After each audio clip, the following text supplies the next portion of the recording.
We're live from Georgia, a key battleground state in the race for the White House. In just moments, the current U.S. president will debate the former U.S. president as their party's presumptive nominees, a first in American history. We want to welcome our viewers in the United States and around the world to our studios in Atlanta. This is the CNN presidential debate.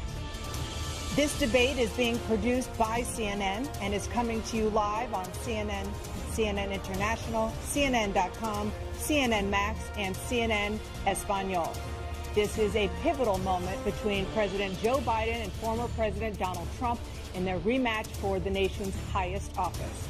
Each will make his case to the American people with just over 4 months until Election Day. Good evening, I'm Dana Bash, anchor of CNN's Inside Politics and co-anchor of State of the Union. I'm Jake Tapper, anchor of CNN's The Lead and co-anchor of State of the Union. Dana and I will co-moderate this evening. Our job is to facilitate a debate between the two candidates tonight. Before we introduce them, we want to share the rules of the debate with the audience at home. Former President Trump will be on the left side of the screen. President Biden will be appearing on the right. A coin toss determined their positions. Each candidate will have 2 minutes to answer a question and 1 minute each for responses and rebuttals. An additional minute for follow-up, clarification, or response is at the moderator's discretion. When it's time for a candidate to speak, his microphone will be turned on and his opponent's microphone will be turned off. Should a candidate interrupt when his microphone is muted, he will be difficult to understand for viewers at home. At the end of the debate, each candidate will get 2 minutes for closing statements. There is no studio audience tonight.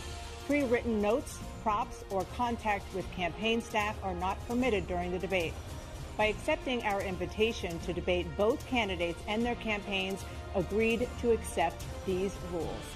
Now, please welcome the 46th President of the United States, Joe Biden. Folks, how are you?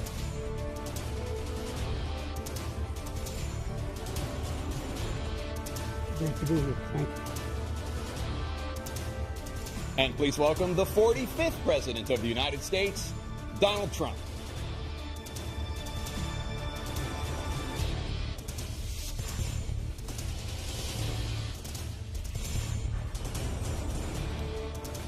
Gentlemen, thanks so much for being here. Let's begin the debate, and let's start with the issue that voters consistently say is their top concern, the economy. President Biden, inflation has slowed, but prices remain high. Since you took office, the price of essentials has increased. For example, a basket of groceries that cost $100 then now costs more than $120. And typical home prices have jumped more than 30%. What do you say to voters who feel they are worse off under your presidency than they were under President Trump? We got to take a look at what I was left when I became president and what Mr. Trump left me. We had an economy that was in free fall. The pandemic was so badly handled. Many people were dying. All he said was, it's not that serious. Just inject a little bleach into your arm. You'll be all right. The economy collapsed. There were no jobs. Unemployment rate rose to 15%.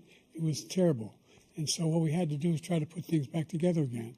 And that's exactly what we began to do. We created 15,000 new jobs. We brought out a position where we have 800,000 new manufacturing jobs. But there's more to be done. There's more to be done. Working class people are still in trouble. I come from Scranton, Pennsylvania. I come of a household where the kitchen table, if the things weren't able to be met during the month, it was a problem. Price of eggs, the price of gas, the price of housing, the price of a whole range of things. That's why I'm working so hard to make sure I deal with those problems. And we're going to make sure that we reduce the price of housing. We're going to make sure we build 2 million new units. We're going to make sure we cap rents so corporate greed can't take over. The combination, what I was left with in corporate greed, is the reason why we're in this problem right now. In addition to that, we're in a situation where if you take a look at all that was done in his administration, he didn't do much at all. By the time he left, things were in chaos, literally chaos. And so we put things back together. We created, I said, those jobs. We make sure we had a situation where we brought down the price of prescription drugs, which is a major issue for many people, to $15 for an insulin shot as opposed to $400. No senior has to pay more than $200 for any drug, all the drugs they can include beginning next year. in a situation and we're going to make that available to everybody, to all Americans. So we're working to bring down the price around the kitchen table, and that's what we're going to get done. Thank you. President Trump? We have the greatest economy in the history of our country. We have never done so well. Everybody was amazed by it. Other countries were copying us. We got hit with COVID, and when we did, we spent the money necessary so we wouldn't end up in a Great Depression, the likes of which we had in 1929. By the time we finished, so we did a great job. We got a lot of credit for the economy, a lot of credit for the military, and no wars, and so many other things. Everything was rocking good. But the thing we never got the credit for, and we should have, is getting us out of that COVID mess. He created mandates that was a disaster for our country. But other than that, we had given them back a country where the stock market actually was higher than pre-COVID, and nobody thought that was even possible. The only jobs he created are for illegal immigrants and bounce-back jobs, a bounce-back from the COVID. He has not done a good job. He's done a poor job, and inflation's killing our country. It is absolutely killing us. Thank you. President Biden? Well, look, the greatest economy in the world, he's the only one who thinks that, I think. I don't know anybody else who thinks he had the greatest economy in the world. And, you know, the fact of the matter is that we found ourselves in a situation where his economy, he rewarded the wealthy. He had the largest tax cut in American history, $2 trillion. He raised a deficit larger than any president has in any one term. He's the only president other than Herbert Hoover who's lost more jobs than he had when he began, since Herbert Hoover. The idea that he did something that was significant. And the military, you know, when he was president, they were still killing people in Afghanistan. He didn't do anything about that. When he was president, we were still finding ourselves in a position where you had a notion that we were this safe country. The truth is, I'm the only president this century that doesn't have this decade, that doesn't have any troops dying anywhere in the world like he did. President Trump, I want to follow up if I can. Am I allowed to respond to him? Well, I'm going to ask you a follow-up. You can do whatever you want with the minute that we give you. I want to follow up. You want to impose a 10% tariff on all goods coming into the U.S.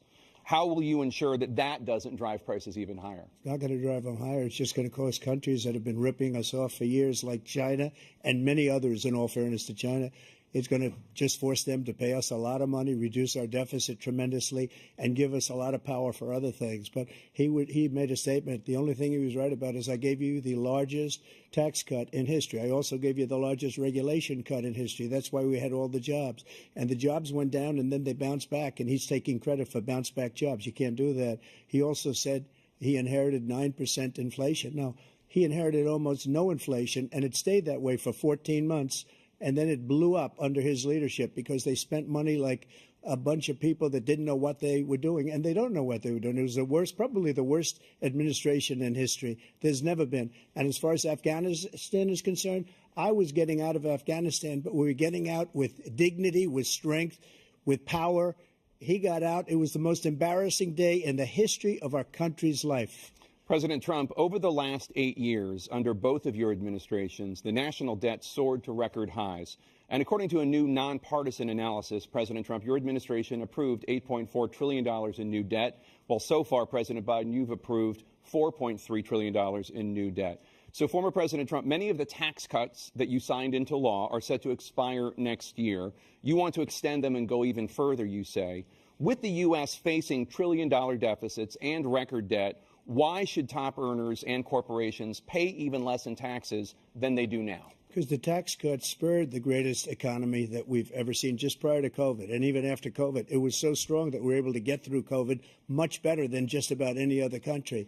But we spurred, that tax spurred. Now, when we cut the taxes, as an example, the corporate tax was cut down to 21% from 39%, plus beyond that. We took in more revenue with much less tax, and companies were bringing back trillions of dollars back into our country. The country was going like never before, and we were ready to start paying down debt. We were ready to start using the liquid gold right under our feet, the oil and gas right under our feet. We were going to have something that nobody else has had. We got hit with COVID. We did a lot to fix it. I gave him an unbelievable situation with all of the therapeutics and all of the things that we came up with. We gave him something great. Remember, more people died under his administration, even though we had largely fixed it. More people died under his administration than our administration, and we were right in the middle of it, something which a lot of people don't like to talk about. But he had far more people dying in his administration. He did the mandate, which is a disaster, mandating it. The vaccine went out. He did a mandate on the vaccine, which is the thing that people most objected to about the vaccine. And he did a very poor job, just a very poor job. And I will tell you, not only poor there, but throughout the entire world, we're no longer respected as a country. They don't respect our leadership. They don't respect the United States anymore. We're like a third world nation between weaponization of his election, trying to go after his political opponent, all of the things he's done. We've become like a third world nation, and it's a shame. The damage he's done to our country. And I'd love to ask him, and will, why he allowed millions of people to come in here from prisons, jails, and mental institutions to come into our country and destroy our country. President Trump, we will get to immigration later in this block. President Biden, I want to give you an opportunity to respond to this question about the national debt. He had the largest national debt of any president in a 4-year period, number one. Number two, that $2 trillion tax cut benefited the very wealthy. What I'm going to do is fix the tax system. For example, we have 1,000 billionaires in America. And what's happening? They're in a situation where they, in fact, pay 8.2% in taxes. If they just paid 24%, 25%, either one of those numbers, they'd raise $500 billion, I should say, in a 10-year period. We'd be able to wipe out his debt. We'd be able to help make sure that all those things we need to do, child care, elder care, making sure that we continue to strengthen our health care system, making sure that we're able to make every single solitary person eligible for what I've been able to do with the COVID, with dealing with everything we have to do with, look, if we finally beat Medicare. Thank you, President Biden. President Trump? Well, he's right. He did beat Medicare. He beat it to death, and he's destroying Medicare because all of these people are coming in. They're putting them on Medicare. They're putting them on Social Security. They're going to destroy Social Security. This man is going to single-handedly destroy Social Security. These millions and millions of people coming in, they're trying to put them on Social Security. He will wipe out Social Security. He will wipe out Medicare. So he was right in the way he finished that sentence. And it's a shame. What's happened to our country in the last 4 years is not to be believed. Foreign countries, I'm friends with a lot of people, they cannot believe what happened to the United States of America. We're no longer respected. They don't like us. We give them everything they want, and they think we're stupid. They think we're very stupid people. What we're doing for other countries, and they do nothing for us. What this man has done is absolutely criminal. Thank you, President Trump. Dana? This is the first presidential election since the Supreme Court overturned Roe v. Wade. This morning, the court ruled on yet another abortion case, temporarily allowing emergency abortions to continue in Idaho, despite that state's restrictive ban.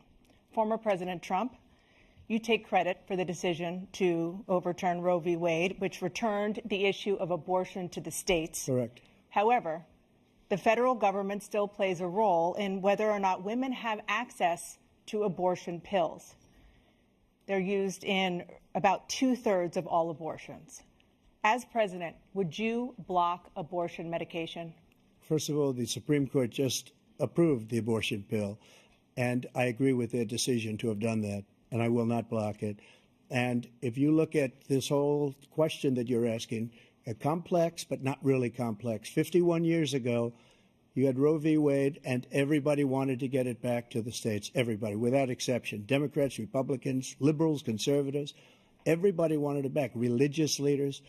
And what I did is I put 3 great Supreme Court justices on the court, and they happened to vote in favor of killing Roe v. Wade and moving it back to the states. This is something that everybody wanted. Now, 10 years ago or so, they started talking about how many weeks and how many this, getting into other things. But every legal scholar throughout the world, the most respected, wanted it brought back to the states. I did that.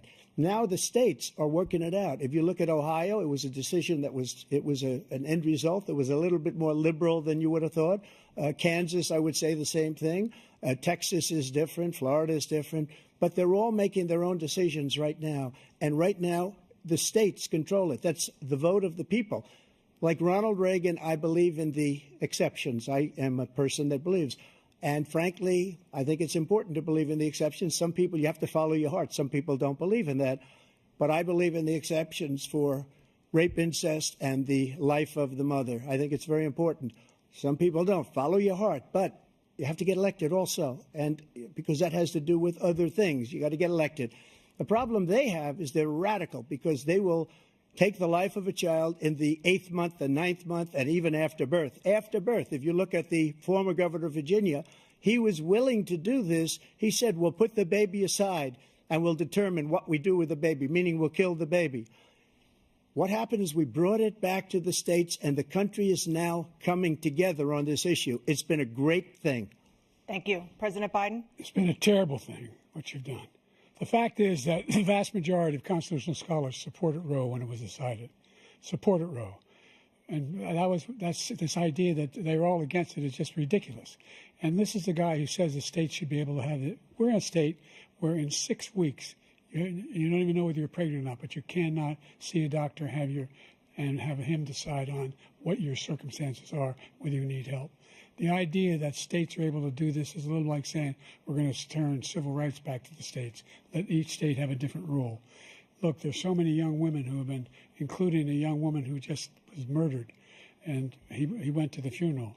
The idea that she was murdered by an immigrant coming in, they talk about that. But here's the deal: there's a lot of young women who are being raped by their in-laws, by their spouses, brothers and sisters, it's just ridiculous, and they can do nothing about it. And they try to arrest them when they cross state lines. Thank you. There have been many young women murdered by the same people he allows to come across our border. We have a border that's the most dangerous place anywhere in the world, considered the most dangerous place anywhere in the world. And he opened it up, and these killers are coming into our country, and they are raping and killing women. And it's a terrible thing. As far as the abortion is concerned, it is now back with the states. The states are voting. In many cases, it's frankly a very liberal decision. In many cases, it's the opposite. But they're voting, and it's bringing it back to the vote of the people, which is what everybody wanted, including the founders, if they knew about this issue, which, frankly, they didn't. But they would have. Everybody wanted it brought back. Ronald Reagan wanted it brought back. He wasn't able to get it. Everybody wanted it brought back, and many presidents had tried to get it back. I was the one to do it. And again, this gives it the vote of the people, and that's where they wanted it. Every legal scholar wanted it that way. Staying on the topic of abortion, President Biden, 7 states, I'll let you do that. This is the same topic. 7 states have no legal restrictions on how far into a pregnancy a woman can obtain an abortion. Do you support any legal limits on how late a woman should be able to terminate a pregnancy? I supported Roe v. Wade, which had 3 trimesters. The first time is between the woman and the doctor. Second time is between the doctor and an extreme situation. The third time is between the doctor, between the woman and the state. The idea that the politicians, that the founders wanted the politicians to be the ones making decisions about women's health is ridiculous. That's the last. No politician should be making that decision. A doctor should be making those decisions. That's how it should be run. That's what you're going to do. And if I'm elected, I'm going to restore Roe v. Wade. So that means he can take the life of the baby in the 9th month and even after birth, because some states, Democrat run, take it after birth. Again, the former governor of Virginia, put the baby down, then we decide what to do with it. So he's willing to, as we say, rip the baby out of the womb in the 9th month and kill the baby. Nobody wants that to happen, Democrat or Republican. Nobody wants it to happen. That is simply not true. The Roe v. Wade does not provide for that. That's not the circumstance. Only if a woman's life is in danger, she's going to die. That's the only circumstance in which that can happen. But we are not for late-term abortion, period. Period, period. Under Roe v. Wade, you have late-term abortion. You can do whatever you want, depending on the state. You can do whatever you want. We don't think that's a good thing. We think it's a radical thing. We think the Democrats are the radicals, not the Republicans. For 51 years, that was the law. 51 years, constitutional scholarship said it was the right way to go. 51 years, and it was taken away because this guy put very conservative members on the Supreme Court. He takes credit for taking it away. What's he going to do? What's he going to do? In fact, if the MAGA Republicans, he gets elected, and the MAGA Republicans control the Congress, and they pass a universal ban on abortion, period, across the board at 6 weeks or 7 or 8 or 10 weeks, something very, very conservative. Is he going to sign that bill? I'll veto it. He'll sign it. Thank you.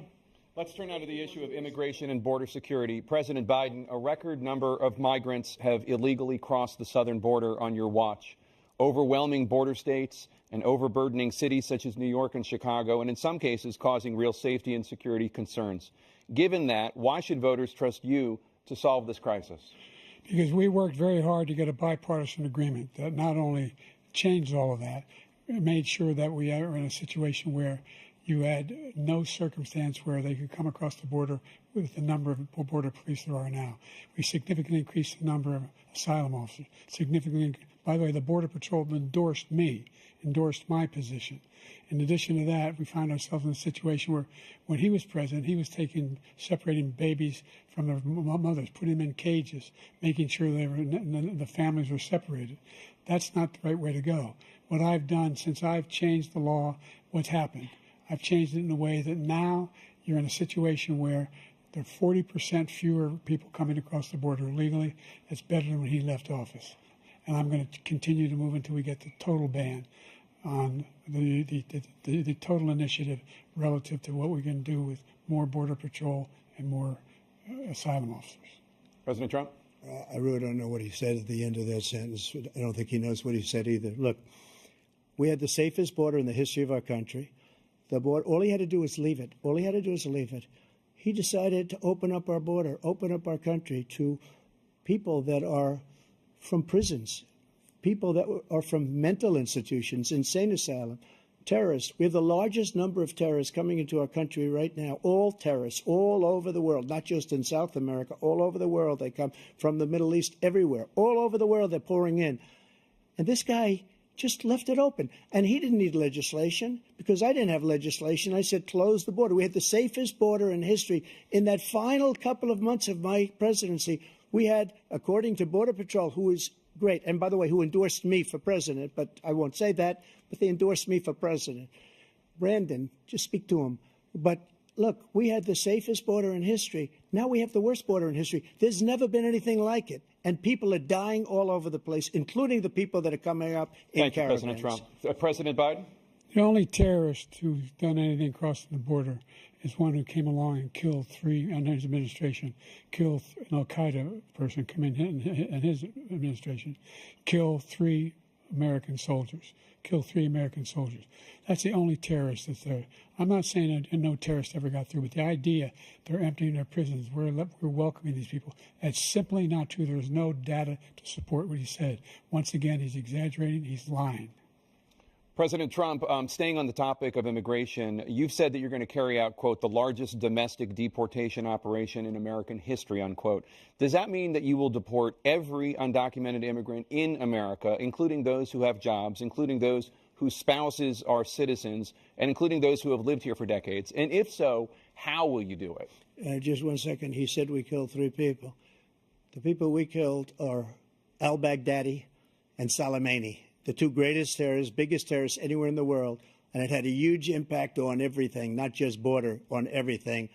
He's the one that killed people with the bad water, including hundreds of thousands of people dying, and also killing our citizens when they come in. We are living right now in a rat's nest. They're killing our people in New York, in California, in every state in the union, because we don't have borders anymore. Every state is now a border.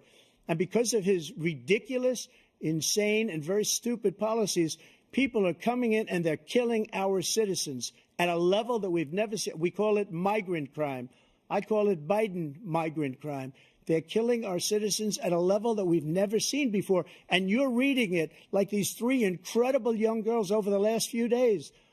One of them, I just spoke to the mother, and they just had the funeral for this girl, 12 years old. This is horrible what's taken place. What's taken place in our country, we're literally an uncivilized country now. He doesn't want it to be. He just doesn't know. He opened the borders. Nobody's ever seen anything like. And we have to get a lot of these people out, or we have to get them out fast, because they're going to destroy our country. Just take a look at where they're living. They're living in luxury hotels in New York City and other places. Our veterans are on the street. They're dying because he doesn't care about our veterans. He doesn't care. He doesn't like the military at all, and he doesn't care about our veterans. Nobody been worse. I had the highest approval rating for veterans taking care of the VA. He has the worst. He's gotten rid of all the things that I approved. Choice that I got through Congress, all of the different things I approved, they abandoned. We had by far the highest, and now it's down in less than half because he's done all these great things that we did. And I think he did it just because I approved it, which is crazy. But he has killed so many people at our border by allowing all of these people to come in. And it's a very sad day in America. President Biden, you have the mic. Every single thing he said is a lie. Every single one. For example, veterans are a hell of a lot better off since I passed the PACT Act. 1 million of them now have insurance, and their families have it. Their families have it because what happened, whether it was Agent Orange or burn pits, they're all being covered now. And his group opposed that. We're also in a situation where we have great respect for veterans. My son spent a year in Iraq, living right next to one of those burn pits, came back with stage 4 glioblastoma. I was recently in France for D-Day, and I spoke all about those heroes that died. I went to the World War I cemetery he refused to go to. He was standing with his 4-star general, and he told me, he said, I don't want to go in there because they're a bunch of losers and suckers. My son was not a loser, was not a sucker. You're the sucker. You're the loser. President Trump? First of all, that was a made-up quote, suckers and losers. They made it up. It was in a third-rate magazine that's failing, like many of these magazines. He made that up. He put it in commercials. We've notified him. We had 19 people that said I didn't say it. And think of this. Who would say I'm at a cemetery or I'm talking about our veterans? Because nobody's taken better care. I'm so glad this came up, and he brought it up. There's nobody that's taken better care of our soldiers than I have. To think that I would, in front of generals and others, say suckers and losers. We have 19 people that said it was never said by me. It was made up by him, just like Russia was made up, just like the 51 intelligence agents are made up. Just like the new thing with the 16 economists are talking, it's the same thing. 51 intelligence agents said that the laptop was Russia disinformation. It wasn't. That came from his son, Hunter. It wasn't Russia disinformation. He made up the suckers and losers, so he should apologize to me right now. 4-star general standing to your side who was on your staff who said you said it, period. That's number one. And number two, the idea that I have to apologize to you for anything along the line. We've done more for veterans than any president has in American history. And they now are in their family. The only sacred obligation we have as a country is to care for our veterans when they come home and their families and equip them when they go to war. That's what we're doing. That's what the VA is doing now. They're doing more for veterans than ever before in our history.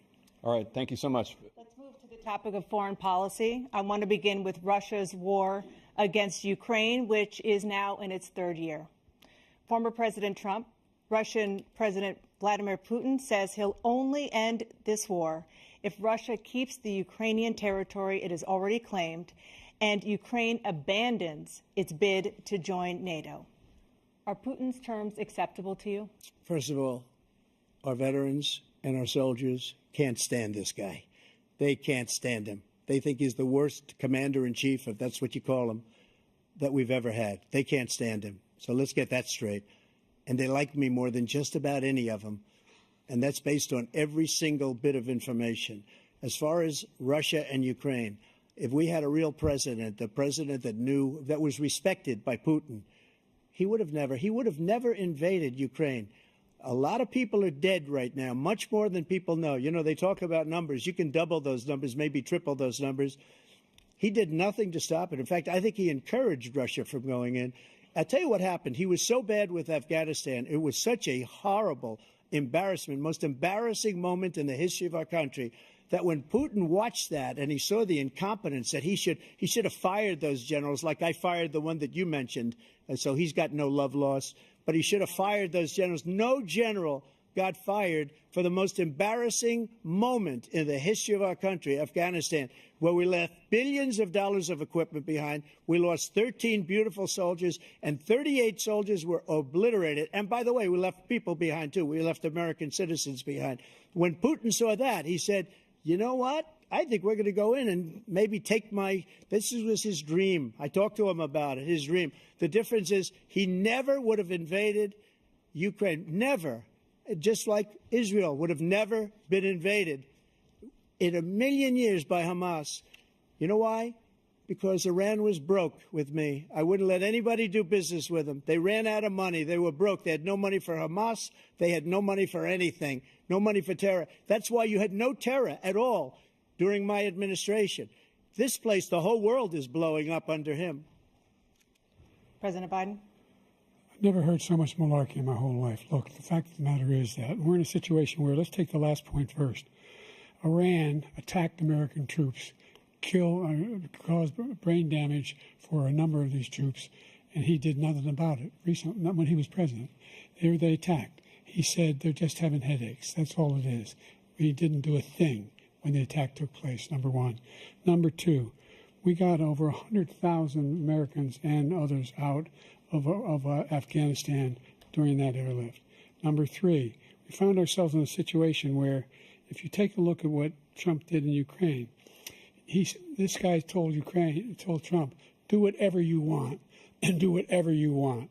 And that's exactly what Trump did to Putin, encourage him, do whatever you want. And he went in. And listen to what he said when he went in.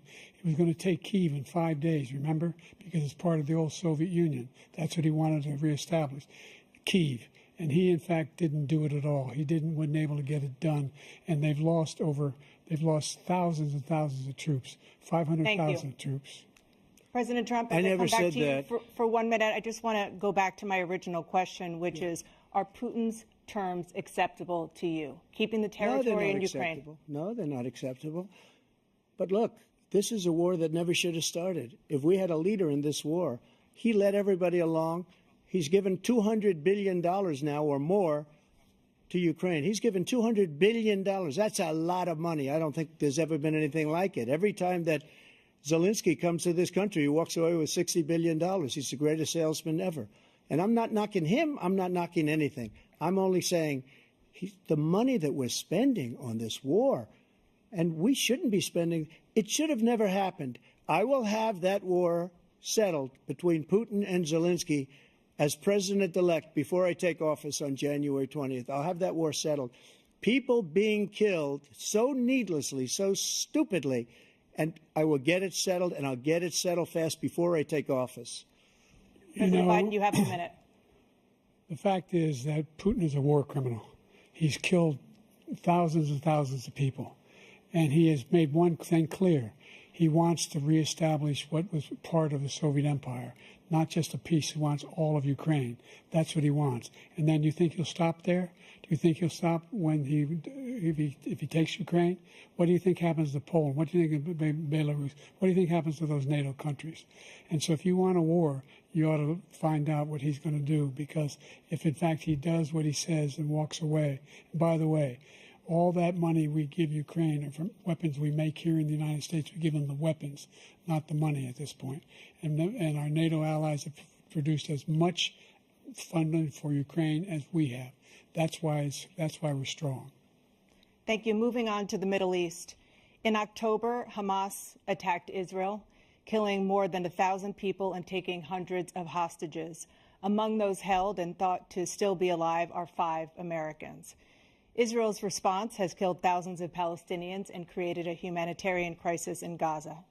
President Biden, you've put forward a proposal to resolve this conflict, but so far Hamas has not released the remaining hostages, and Israel is continuing its military offensive in Gaza.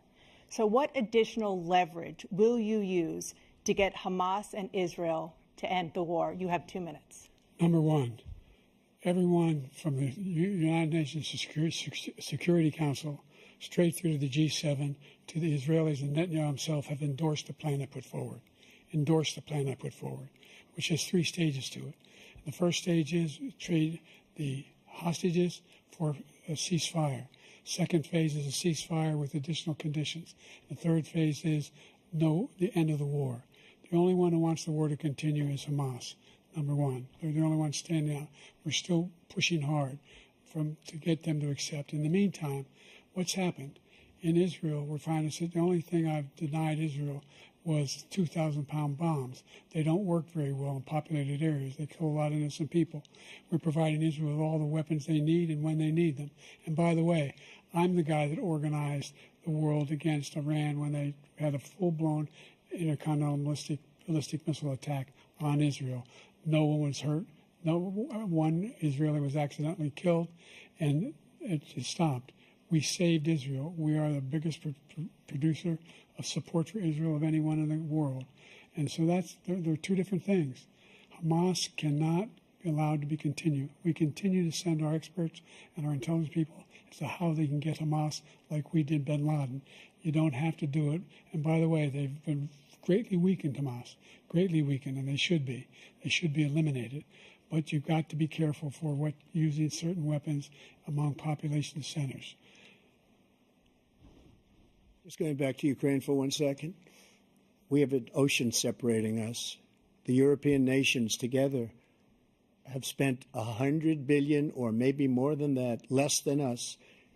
Why doesn't he call them and say, you got to put up your money like I did with NATO? I got them to put up hundreds of billions of dollars. The Secretary General of NATO said Trump did the most incredible job I've ever seen. They wouldn't have any. They were going out of business. We were spending almost 100% of the money was paid by us. He didn't do that. He's getting all. You got to ask these people to put up the money. We're over $100 billion more spent, and it has a bigger impact on them because of location, because we have an ocean in between.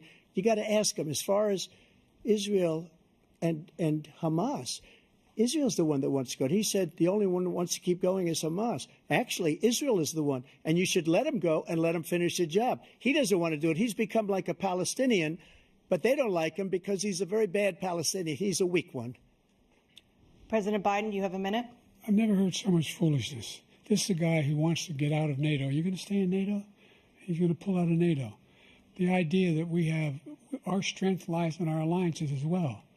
It may be a big ocean, but we're ever able to avoid a war in Europe, a major war in Europe? What happens if, in fact, you have Putin continue to go into NATO? We have an Article 5 agreement. Attack on one is attack on all. You want to start the nuclear war he keeps talking about, go ahead. Let Putin go in and control Ukraine and then move on to Poland and other places. See what happens then. He has no idea what the hell he's talking about. And by the way, I got 50 other nations around the world to support Ukraine, including Japan and South Korea, because they understand that this kind of dislocation has a serious threat to the whole world peace. No major war in Europe has ever been able to be contained just to Europe. President Trump, just to follow up, would you support the creation of an independent Palestinian state in order to achieve peace in the region? I'd have to see, but before we do that, the problem we have is that we spend all the money. So they kill us on trade. I made great trade deals with the European nations because if you add them up, they're about the same size economically. Their economy is about the same size as the United States. And they were no cars, they don't want anything that we have, but we're supposed to take their cars, their food, their everything, their agriculture. I changed that. But the big thing I changed is they don't want to pay. And the only reason that he can play games with NATO is because I got them to put up hundreds of billions of dollars. I said, and he's right about this, I said, no, I'm not going to support NATO if you don't pay. They asked me that question, would you guard us against Russia, at a very secret meeting of the 28 states at that time, nations at that time. And I said, no, if you don't pay, I won't do that. And you know what happened? Billions and billions of dollars came flowing in the next day and the next months. But now we're in the same position. We're paying everybody's bills. Let's turn to the issue of democracy. Former President Trump, I want to ask you about January 6, 2021. After you rallied your supporters that day, some of them stormed the Capitol to stop the constitutionally mandated counting of electoral votes. As president, you swore an oath to, quote, preserve, protect, and defend, unquote, the Constitution. What do you say to voters who believe that you violated that oath through your actions and inaction on January 6th and worry that you'll do it again? Well, I don't think too many believe that. And let me tell you about January 6th. On January 6th, we had a great border. Nobody coming through, very few. On January 6th, we were energy independent. On January 6th, we had the lowest taxes ever. We had the lowest regulations ever. On January 6th, we were respected all over the world. All over the world, we were respected. and then he comes in, and we're now laughed at. We're like a bunch of stupid people.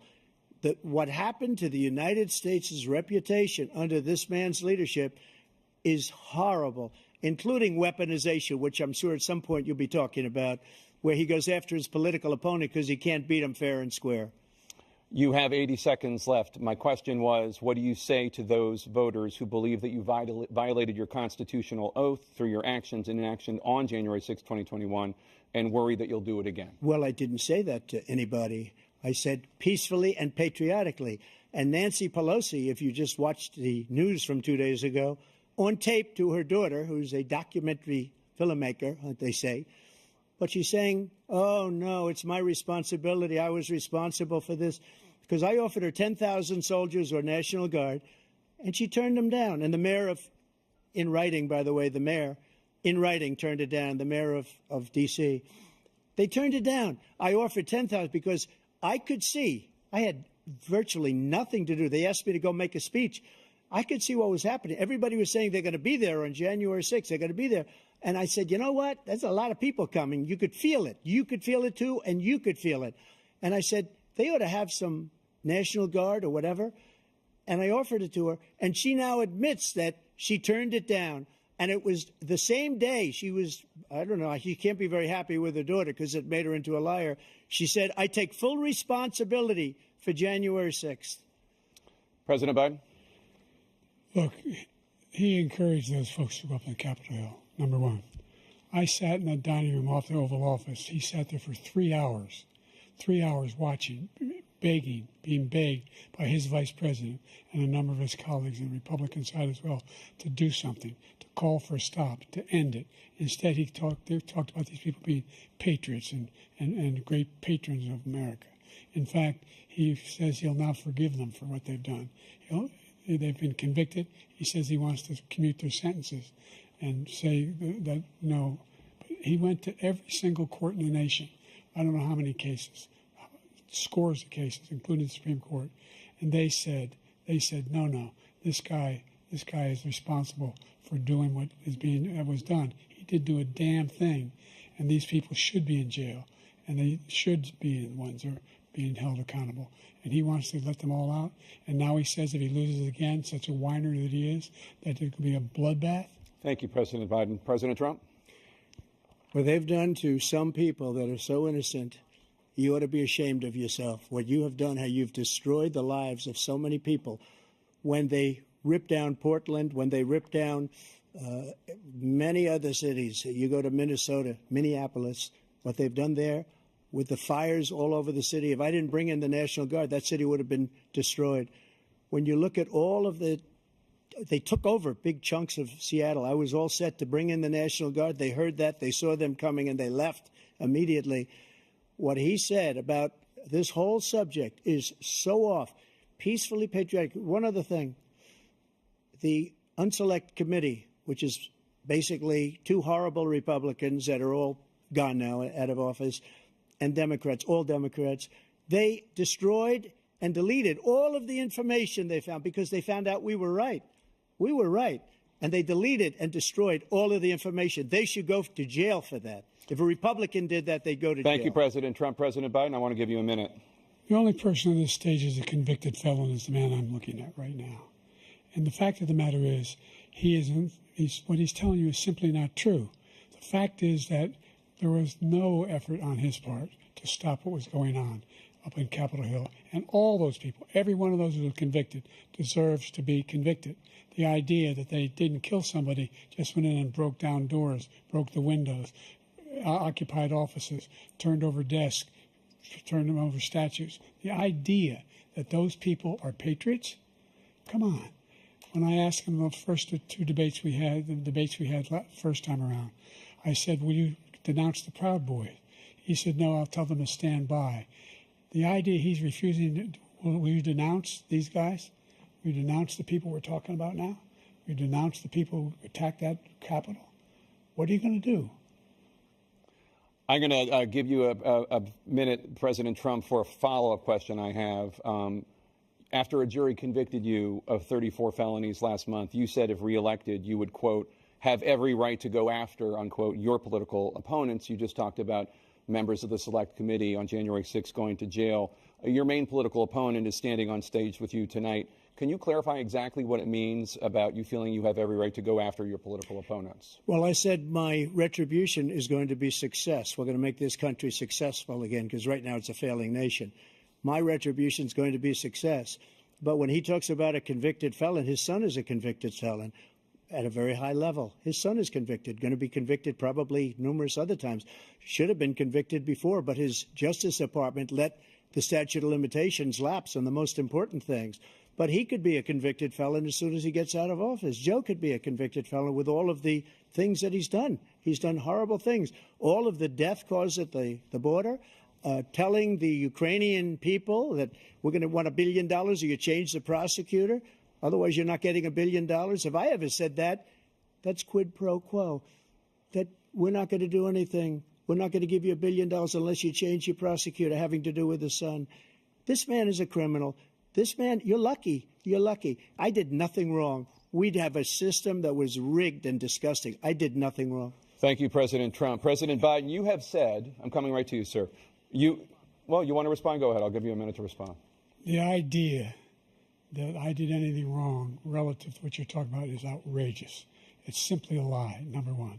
Number two, the idea that you have a right to seek retribution against any American just because you're president is wrong. It's simply wrong. No president's ever spoken like that before. No president in our history has spoken like that before. Number three, the crimes that you are still charged with, and think of all the civil penalties you have. How many billions of dollars do you owe in civil penalties for molesting a woman in public, for doing a whole range of things, of having sex with a porn star on the night while your wife was pregnant? I mean, what are you talking about? You have the morals of an alley cat. Give you a minute, sir. I didn't have sex with a porn star, number one. Number two, that was a case that was started and moved. They moved a high-ranking official, a DOJ, into the Manhattan DA's office to start that case. That case is going to be appealed and won. We had a very terrible judge, a horrible judge, Democrat. The prosecutor were all high-ranking Democrats, appointed people, and both the civil and the criminal. He basically went after his political opponent because he thought it was going to damage me. But when the public found out about these cases, because they understand it better than he does, he has no idea what these cases are. But when they found out about these cases, you know what they did? My poll numbers went up, way up. You know that because you're reporting it. And we took in more money in the last 2 weeks than we've ever taken in the history of any campaign. I don't think any campaign has ever taken. Hundreds of millions of dollars came pouring in because the public knows it's a scam, and it's a guy that's after his political opponent because he can't win fair and square. Thank you, President Trump. President Biden, you have said, quote, Donald Trump and his MAGA Republicans are determined to destroy American democracy. Do you believe that the tens of millions of Americans who are likely to vote for President Trump will be voting against American democracy? The more they know about what he's done, yes. The more they know about what he's done. And there's a lot more coming. He's got a lot of cases down the road coming around. He's got a whole range of issues he has to face. I don't know what the juries will do, but I do know he has a real problem. And so the fact that, could you ever think you heard any president say that I'm going to seek retribution? Do you ever hear any president say that I thought Hitler had some good ideas? What got me involved to run in the first place after my son had died, I decided in Iraq, because of Iraq, I said I wasn't going to run again until I saw what happened in Charlottesville, Virginia. People coming out of the woods carrying swastikas, torches, and singing the same anti-Semitic bile they sang when back in Germany. And the young woman got killed. I spoke to the mother, and they asked him. They said, "What do you think of those people? The ones who got killed, the one who tried to stop it, and the ones," he said, "I think they're fine people on both sides." What American president would ever say Nazis coming out of fields carrying torches, singing the same anti-Semitic bile, carrying swastikas were fine people? And this is the guy who says Hitler's done some good things. I'd like to know what they are. The good things Hitler's done, that's what he said. This guy has no sense of American democracy. President Trump. Jake, both of you know that story has been totally wiped out because when you see the sentence, it said 100% exoneration on this. So he just keeps it going. He says he ran because of Charlottesville. He didn't run because of Charlottesville. He ran because it was his last chance. He's not equipped to be president. You know it, and I know it. It's ridiculous. We have a debate. We're trying to justify his presidency. His presidency, he's without question the worst president, the worst presidency in the history of our country. We shouldn't be having a debate about it. There's nothing to debate. He made up the Charlottesville story, and you'll see it's debunked all over the place. Every reasonable anchor has debunked it. And just the other day it came out where it was fully debunked. It's a nonsense story. He knows that, and he didn't run because of Charlottesville. He used that as an excuse to run. President Biden? And debunked. It happened. All you have to do is listen to what was said at the time. And the idea that somehow that's the only reason I ran because I was worried a guy like this guy could get elected. If he thought they were good people coming out of that forest, carrying those woods, carrying those torches, then he didn't deserve to be president. Didn't deserve to be president at all. And the idea that he's talking about all this being fabricated, we saw with our own eyes. We saw what happened on January 6th. We saw the people breaking through the windows. We saw people occupying his own vice president. Look, there's a reason why 40 of his 44 top cabinet officers refused to endorse him this time. His vice president hasn't endorsed him this time. So why? Why? They know him well. They serve with him. Why are they not endorsing him? Thank you, President Biden. We're going to be right back with more from the CNN presidential debate.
Welcome back to the CNN presidential debate live from Georgia.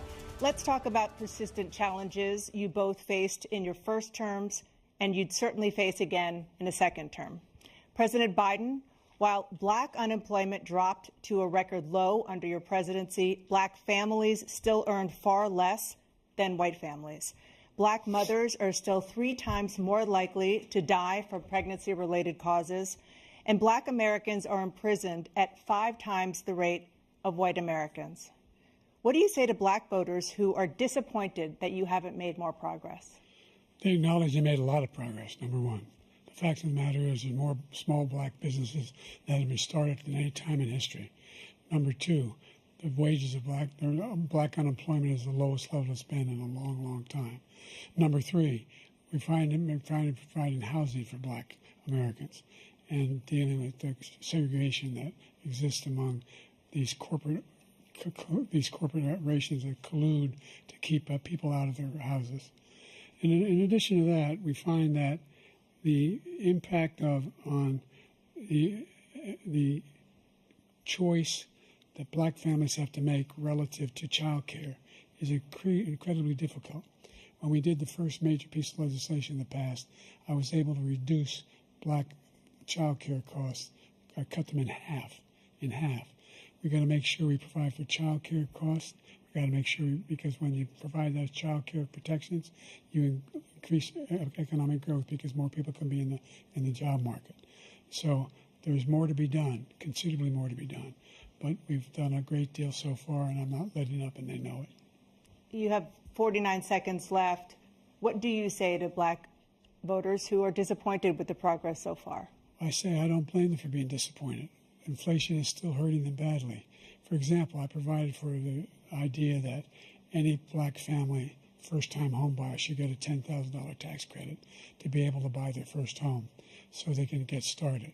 I made sure that we're in a situation where all those black families and those black individuals who had to take out student loans that were ballooning, that if they were engaged in nursing, anything having to do with volunteerism, if they paid their bills for 10 years on their student debt, all the rest is forgiven after 10 years. Millions have benefited from that. And we're going to do a whole lot more for black families. Thank you, President Trump. And he caused the inflation. He's blaming inflation, and he's right, it's been very bad. He caused the inflation, and it's killing black families and Hispanic families and just about everybody. It's killing people. They can't buy groceries anymore. They can't. You look at the cost of food where it's doubled and tripled and quadrupled. They can't live. They're not living anymore. He caused this inflation. I gave him a country with essentially no inflation. It was perfect. It was so good. All he had to do is leave it alone. He destroyed it with his Green New scam and all this money that's being thrown out the window. He caused inflation. As sure as you're sitting there, the fact is that his big kill on the black people is the millions of people that he's allowed to come in through the border. They're taking black jobs now, and it could be 18, it could be 19, and even 20 million people. They're taking black jobs, and they're taking Hispanic jobs, and you haven't seen it yet, but you're going to see something that's going to be the worst in our history. Thank you. President Biden? There was no inflation when I became president. You know why? The economy was flat on its back. 15% unemployment. He decimated the economy, absolutely decimated the economy. That's why there was no inflation at the time. There were no jobs. We provided thousands of millions of jobs for individuals who are in all communities, including minority communities. We made sure that they have health insurance. We have covered, the ACA has increased. I made sure that there are $8,000 per person in a family to get written off for health care. But this guy wants to eliminate that. They've tried 50 times. He wants to get rid of the ACA again, and they're going to try again if they win. You find ourselves in a position where the idea that we're not doing anything, we put more police on the street than any administration has. He wants to cut the cops. We're providing for equity and making sure people have a shot to make it. There's a lot going on, but in inflation, he caused it by his tremendous malfeasance in the way he handled the pandemic. Thank you. Another persistent challenge is the climate crisis.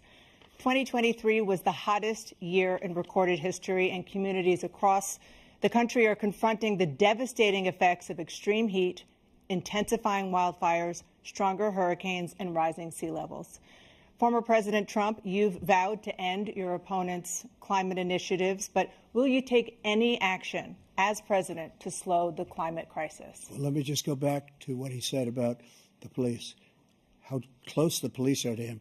Almost every police group in the nation from every state is supporting Donald J. Trump. Almost every police group. And what he's done to the black population is horrible, including the fact that for 10 years he called them super predators. We can't, in the 1990s, we can't forget that. Super predators was his name, and he called it to them for 10, and they've taken great offense at it, and now they see it happening. But when they see what I did for criminal justice reform and for the historically black colleges and universities, where I funded them and got them all funded, and the opportunity zones with Tim, as you know, Tim Scott was incredible. He did a great job, great senator from South Carolina. He came to me with the idea, and it was a great idea. It's one of the most successful economic development acts ever in the country, opportunity zones. And the biggest beneficiary are blacks. And that's why we have the best numbers with them in maybe ever. They're saying ever. I read this morning where ever, the best numbers. He's lost much of the black population because he's done a horrible job for black people. He's also done a horrible job for Hispanics. But wait till you see these millions of people pouring into our country, and they're going to take the jobs. And it's already started, and you haven't seen anything yet. It's a disaster. You've 38 seconds left. President Trump, will you take any action as president to slow the climate crisis? So I want absolutely immaculate clean water, and I want absolutely clean air, and we had it.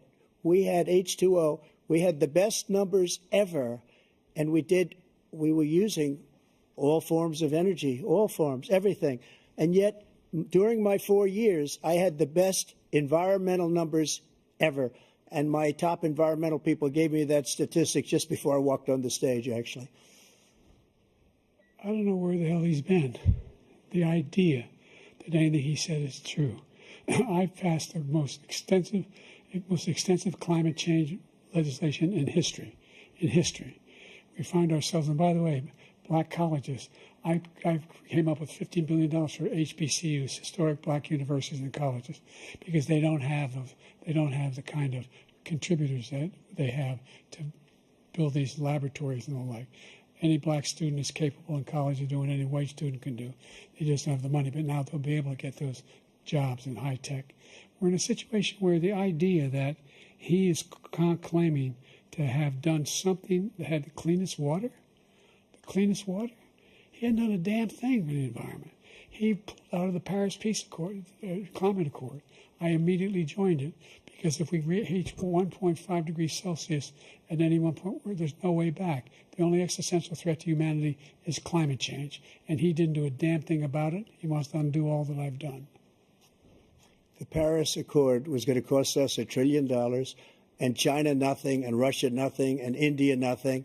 It was a ripoff of the United States. And I ended it because I didn't want to waste that money because they treat us horribly. We were the only ones. It was costing us money. Nobody else was paying into it.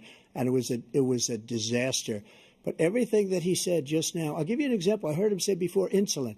I'm the one that got the insulin down for the seniors. I took care of the seniors. What he's doing is destroying all of our medical programs because the migrants coming in, they want everybody. And look, I have the biggest heart on the stage. I guarantee you that. And I want to take care of people. But we're destroying our country. They're taking over our schools, our hospitals, and they're going to be taking over Social Security. He is destroying Social Security, Medicare, and Medicaid. The idea is that we, in fact, we were the only ones of consequence who were not members of the Paris Accord. How can we do anything if we're not able to, the United States can't get its pollution under control? One of the largest polluters in the world, number one. We're making significant progress. By 2035, we will have cut pollution in half. We have made significant progress, and we're continuing to make progress. We set up a climate corps for thousands of young people who will learn how to deal with climate, just like the Peace Corps. And we're going to we're moving in directions that are going to significantly change the elements of cause of pollution. But the idea that he claims that he has the biggest heart up here and he's really concerned about pollution and about climate, I've not seen any indication of that. And by the way, with regard to prescription drugs, one company agreed that they would reduce the price to $35, which I was calling for, one, voluntarily. I made sure every company in the world, every pharmaceutical company, cannot have to pay. Thank you. And by the way, So every day, millions of Americans struggle just to make ends meet. For many older Americans, Social Security provides a critical lifeline. President Biden, if nothing is done to Social Security, seniors will see their benefits cut in just over 10 years. Will you name tonight one specific step that you're willing to take to keep Social Security solvent? yes, make the very wealthy begin to pay their fair share. Right now, everybody making under $170,000 pays 6% of their income, of their paycheck, every single time they get a paycheck from the time of the first one they get when they're 18 years old. The idea that they're going to, I'm proposing that everybody, the millionaires pay 1%. So no one I would not raise the cost of Social Security for anybody under $400,000. After that, I began to make the wealthy begin to pay their fair share by increasing from 1% beyond to be able to guarantee the program for life. So you still have 82 seconds left. Are there any other measures that you think that would be able to help keep Social Security solvent, or is that one enough? Well, no, that one enough will keep it solvent, but the biggest thing will do if we defeat this man, because he wants to get rid of Social Security. He thinks there's plenty to cut in Social Security. He's wanted to cut Social Security and Medicare both times. And if you look at the program put forward by the House Republican caucus that I believe supports, is in fact want to cut it as well. The idea that we don't need to protect our seniors is ridiculous. And by the way, the American public has greater health care coverage today than ever before. And under the ACA, as I said, you're in a circumstance where 400,000 people, 40 million people would not have insurance because they have a pre-existing condition. Only thing that allows them to have that insurance is the fact that they, in fact, are part of the ACA.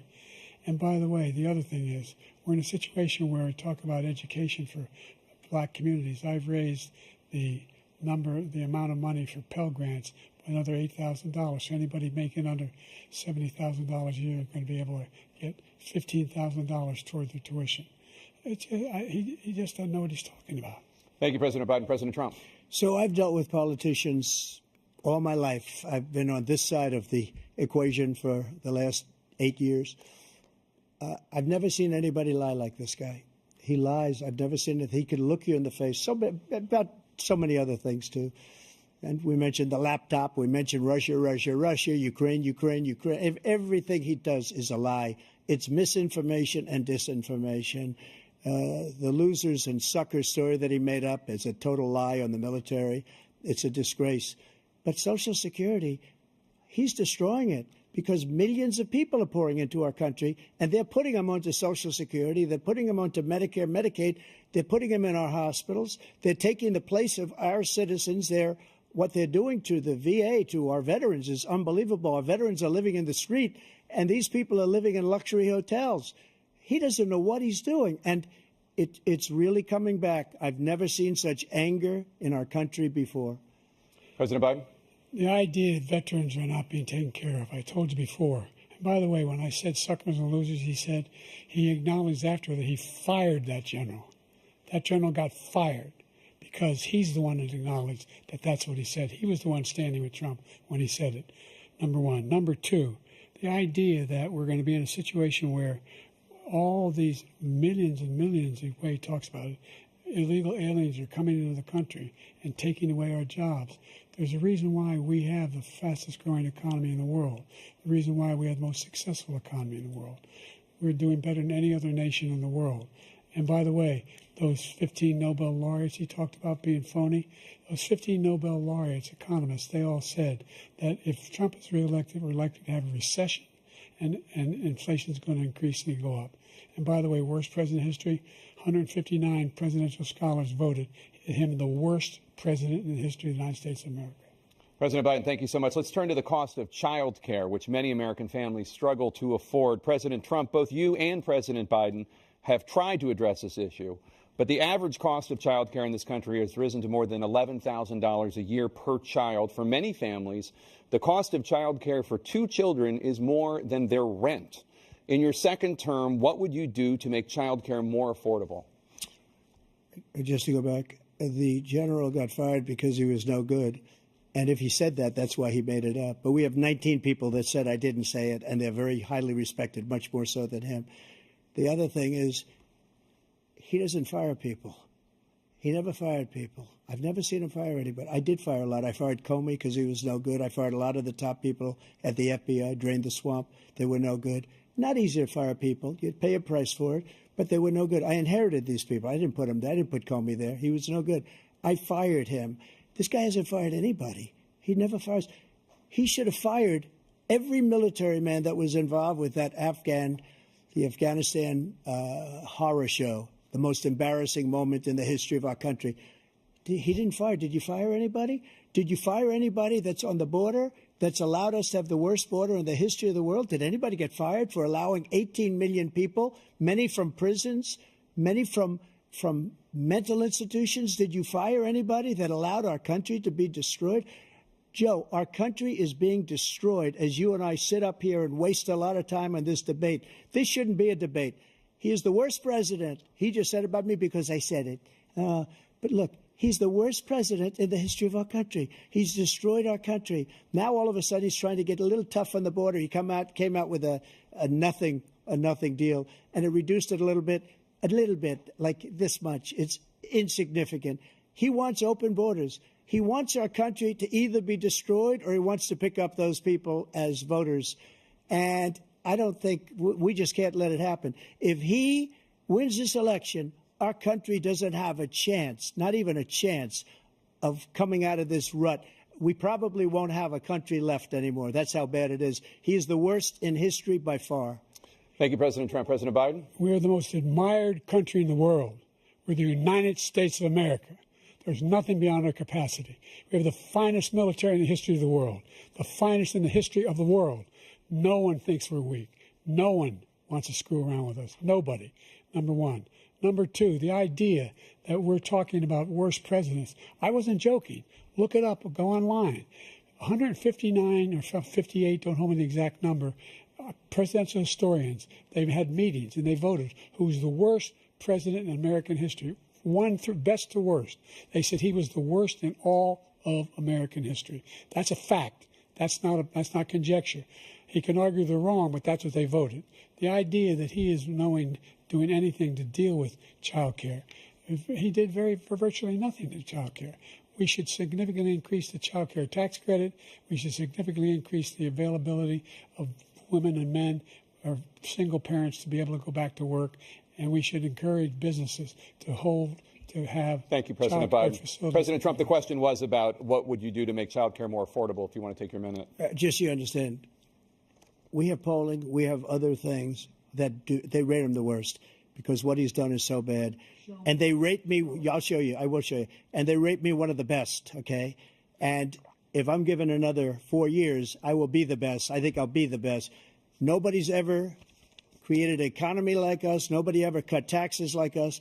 He's the only one I know. He wants to raise your taxes by 4 times. He wants to raise everybody's taxes by 4 times. He wants the Trump tax cuts to expire. So everybody, including the 2 of you, are going to pay 4 to 5 times.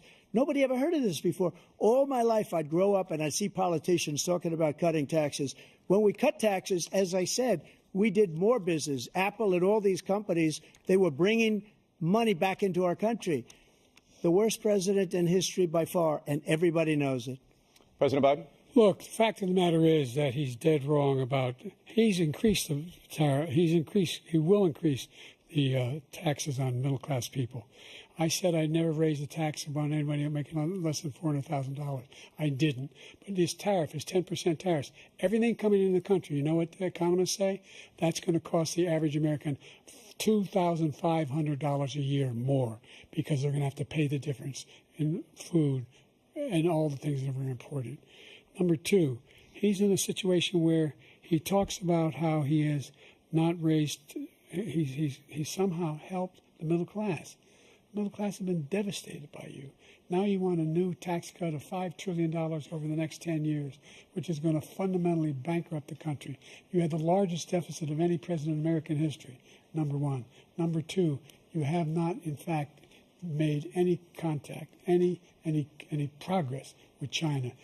We are at the lowest trade deficit with China since 2010. Thank you, President Biden. Thank you, President Biden. Let's discuss an epidemic impacting millions of Americans that both of you have made a top priority in your first term, the opioid crisis. And for both of you, the number of overdose deaths in this country has gone up. Under your term, it went up. Under your term, it has gone up. Former President Trump, despite the efforts that both of you have made, more than 100,000 Americans are dying from overdoses every year, primarily from fentanyl and other opioids. What will you do to help Americans right now in the throes of addiction who are struggling to get the treatment they need? To finish up, we now have the largest deficit in the history of our country under this guy. We have the largest deficit with China. He gets paid by China. He's a Manchurian candidate. He gets money from China. So I think he's afraid to deal with them or something. But do you notice he never took out my tariffs because we bring in so much money with the tariffs that I imposed on China. He never took them away. He can't because it's too much money. It's tremendous. And we saved our steel industries, and there was more to come, but he hasn't done that. But he hasn't cut the tariffs because he can't, because it's too much money. But he's got the largest deficit in the history of our country, and he's got the worst situation with China. China's going to own us if you keep allowing them to do what they're doing to us as a country. They are killing us as a country, Joe, and you can't let that happen. You're destroying our country. So, President Trump, you have 67 seconds left. The question was, what are you going to do to help Americans in the throes of addiction right now who are struggling to get the treatment they need? Jake, we were doing very well at addiction until the COVID came along. We had the 2.5, almost 3 years of like nobody's ever had before, any country, in every way. And then we had to get tough. And it was the drugs pouring across the border it started to increase. We got great equipment. We bought the certain dog that's the most incredible thing that you've ever seen, the way they can spot it. We did a lot. And we were getting very low numbers, very, very low numbers. Then he came along. The numbers, have you seen the numbers now? It's not only the 18 million people that I believe is even low because the gotaways, they don't even talk about gotaways. But the numbers of the amount of drugs and human trafficking in women coming across our border, the worst thing I've ever seen, at numbers that nobody's ever seen under him because the border's so bad. But the number of drugs coming across our border now is the largest we've ever had by far. President Trump, thank you. President Biden? Fentanyl and the byproducts of fentanyl went down for a while. And I wanted to make sure we use the machinery that can detect fentanyl, these big machines that roll over everything that comes across the border. And it costs a lot of money. That was part of this deal we put together, this bipartisan deal. More fentanyl machines, more be able to detect drugs, more numbers of agents, more numbers of all the people at the border. And when we had that deal done, he called his Republican colleagues, said, don't do it. It's going to hurt me politically. No, he never argued it's not a good bill. It's a really good bill. We need those machines. We need those machines. And we're coming down very hard in every country in Asia in terms of precursors for fentanyl. And Mexico is working with us to make sure they don't have the technology to be able to put it together. That's what we have to do. We need those machines. Thank you, President Biden. President Trump, and again, the question is about Americans in the throes of addiction right now struggling to get the treatment they need. Well, this does pertain to it. He ended Remain in Mexico. He ended catch and release. I made it catch and release in Mexico, not catch and release here. We had so many things that we had done, hard negotiations with Mexico, and I got it all for nothing. It's just like when you have a hostage. We always pay $6 billion for a hostage. Every time we say it's a hostage. Now we have a hostage, a Wall Street Journal reporter, I think a good guy, and he's over there because Putin is laughing at this guy, probably asking for billions of dollars for the reporter. I will have him out very quickly as soon as I take office. Before I take office, I said by literally as soon as I win the election, I will have that reporter out. He should have had him out a long time ago. But Putin's probably asking for billions and billions of dollars because this guy pays it every time. We had 2 cases. We paid $6 billion for 5 people. I got 58 people out, and I paid essentially nothing. Thank you, President Trump. Dana? Let's turn to concerns that voters have about each of you. President Biden, you would be 86 at the end of your second term. How do you address concerns about your capability to handle the toughest job in the world well into your 80s? Well, first of all, I spent half my career being criticized being the youngest person in politics. I was the second youngest person ever elected to the United States Senate, and now I'm the oldest. This guy's 3 years younger and a lot less competent. I think that just look at the record. Look at what I've done. Look how I've turned around the horrible situation he left me. As I said, 15 million new jobs, 800,000 manufacturing jobs, more investment in America, over billions of dollars in private investment in enterprises that we are growing. By the way, we brought an awful lot of people. The whole idea of computer chips, we used to have 40% of the market. We invented those chips, and we lost it because he was sending people to find the cheapest jobs overseas and to bring home a product. So I went to South Korea. I convinced Samsung to invest billions of dollars here in the United States. And guess what? Those fabs, they call them, to build these chips, those fabs pay over $100,000. You don't need a college degree for them. And there's billions, about $40 billion already being invested and being built right now in the United States, creating significant jobs for Americans from all over the world. President Biden, you have 40 seconds left. Would you like to add anything? Yeah, I would. The idea that somehow we are this failing country. I never heard a president talk like this before. We're the envy of the world. Name me a single major country president who wouldn't trade places with the United States of America for all our problems and all our opportunities. We're the most progressive country in the world in getting things done. We're the strongest country in the world. We're a country in the world who keeps our word, and everybody trusts us. All of our allies and those who he coddles up to, from Kim Jong-un, he sends love letters to, and Putin, etc. They don't want to screw around with us. Thank you. Former President Trump, to follow up, you would be 82 at the end of your second term. What do you say to voters who have concerns about your capabilities to serve? Well, I took 2 tests, cognitive tests. I aced them, both of them, as you know. We made it public. He took none. I'd like to see him take one, just one, a real easy one. Like go through the first 5 questions. He couldn't do it. But I took 2 cognitive tests. I took physical exams every year. And, you know, we knock on wood wherever we may have wood, that I'm in very good health. I just won 2 club championships, not even senior, 2 regular club championships. To do that, you have to be quite smart, and you have to be able to hit the ball a long way. And I do it. He doesn't do it. He can't hit a ball 50 yards. He challenged me to a golf match. He can't hit a ball 50 yards. I think I'm in very good shape. I feel that I'm as in good a shape as I was 25, 30 years ago. Actually, I'm probably a little bit lighter, but I'm in as good a shape as I was years ago. I feel very good. I feel the same. But I was willing to take a cognitive test. And you know what? If I didn't do well, I aced them. Dr. Ronnie Jackson, who's a great guy when he was White House doctor. And then I took another one, a similar one. And one of them said they've never seen anybody ace him. Thank you.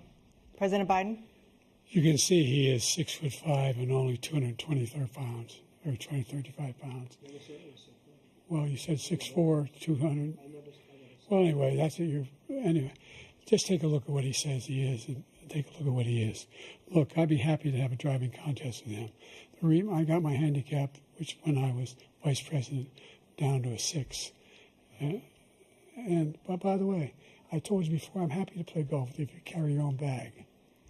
Think you can do it? That's the biggest lie. He's a 6 handicap of all. I was an 8 handicap. Yeah. 8. Yeah. But I have, you know how many? I've seen you swing. I know you swing. Okay, let's not act like children. President Trump, we're going to turn Let's not act like children. to a specific concern that voters have about you. Will you pledge tonight that once all legal challenges have been exhausted, that you will accept the results of this election, regardless of who wins, and you will say right now that political violence in any form is unacceptable? Well, I shouldn't have to say that, but of course I believe that. It's totally unacceptable. And if you would see my statements that I made on Twitter at the time, And also my statement that I made in the Rose Garden, you would say is one of the strongest statements you've ever seen. In addition to the speech I made in front of, I believe, the largest crowd I've ever spoken to. And I will tell you, nobody ever talks about that. They talk about a relatively small number of people that went to the Capitol and in many cases were ushered in by the police. And as Nancy Pelosi said, it was her responsibility, not mine. She said that loud and clear. But the answer is, if the election is fair, free, and I want that more than anybody. And I'll tell you something. I wish he was a great president, because I wouldn't be here right now. I'd be at one of my many places enjoying myself. I wouldn't be under indictment because I wouldn't have been his political opponent, because he indicted me because I was his opponent. I wish he was a great president. I would rather have that. I wouldn't be here. I don't mind being here. But the only reason I'm here is he's so bad as a president that I'm going to make America great again. We're going to make America great again. We're a failing nation right now. We're a seriously failing nation. And we're a failing nation because of him. His policies are so bad. His military policies are insane. They're insane. These are wars that will never end with him. He will drive us into World War III, and we're closer to World War III than anybody can imagine. We are very, very close to World War III, and he's driving us there. And Kim Jong-un and President Xi of China, Kim Jong-un of North Korea, all of these, Putin, they don't respect him. They don't fear him. They have nothing going with this gentleman, and he's going to drive us into World War III. You want a World War III, let him follow and win, and let Putin say, do what you want, NATO. Just do what you want. There's a thing called Article 5. An attack on one is an attack on all, and required response. The idea, I can't think of a single major leader in the world who wouldn't trade places with the job I've done and what they've done. Because we are a powerful nation. We have wonderful people. It's because of the people, not me. It's because of the American people. They're capable of anything, and they step up when they're needed. And right now, we're needed. We're needed to protect the world because our own safety is at stake. And again, you want to have a war, just let Putin go ahead and take Kyiv, make sure they move on, see what happens in Poland, Hungary, and other places along that border. Then you have a war. President Trump, as I come back to you for a follow-up, the question was, will you accept the results of this election, regardless of who wins? Just to finish what he said, if I might, Russia, they took a lot of land from Bush. They took a lot of land from Obama and Biden. They took no land, nothing from Trump, nothing. He knew not to do it. He's not going to play games with me. He knew that. I got along with him very well, but he knew not to play games. He took nothing from me. But now he's going to take the whole thing from this man right here. That's a war that should have never started. It would have never started ever with me. And he's going to take Ukraine. And, you know, you asked me a question before, would you do this? He's got us in such a bad position right now with Ukraine and Russia, because Ukraine's not winning that war. He said, I will never settle until such time. They're running out of people. They're running out of soldiers. They've lost so many people. It's so sad. They've lost so many people, and they've lost those gorgeous cities with the golden domes that are 1,000 years old, all because of him and stupid decisions. Russia would have never attacked if I were president. Trump, the question was, will you accept the results of the election, regardless of who wins? Yes or no, please. If it's a fair and legal and good election, absolutely. I would have much rather accepted these. But the fraud and everything else was ridiculous. And if you want, we'll have a news conference on it in a week, or we'll have another one of these in a week. But I will absolutely, there's nothing I'd rather do. It would be much easier for me to do that than I'm running again. I wasn't really going to run until I saw the horrible job he did. He's destroying our country. I would be very happy to be someplace else, in a nice location someplace. And again, no indictments, no political opponent stuff, because it's the only way he thinks he can win. But unfortunately, it's driven up my numbers and driven them up to a very high level because the people understand it. Well, let's see what your numbers are when this election is over. Let's see. You're a whiner. When you lost the first time, you continued, you appealed and appealed to courts all across the country. Not one single court in America said any of your claims had any merit, state or local. None. But you continue to provoke this lie about somehow there's all this misrepresentation, all this stealing. There is no evidence of that at all. And I tell you what, I doubt whether you'll accept it because you're such a whiner. The idea, if you lose again, you accepting anything, you can't stand the loss. Something snapped in you when you lost the last time. We'll be right back with more from the CNN presidential debate, live from Georgia.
It is now time for the candidates to deliver their closing statements as predetermined by a coin toss. We're going to begin with you, President Biden. You have 2 minutes.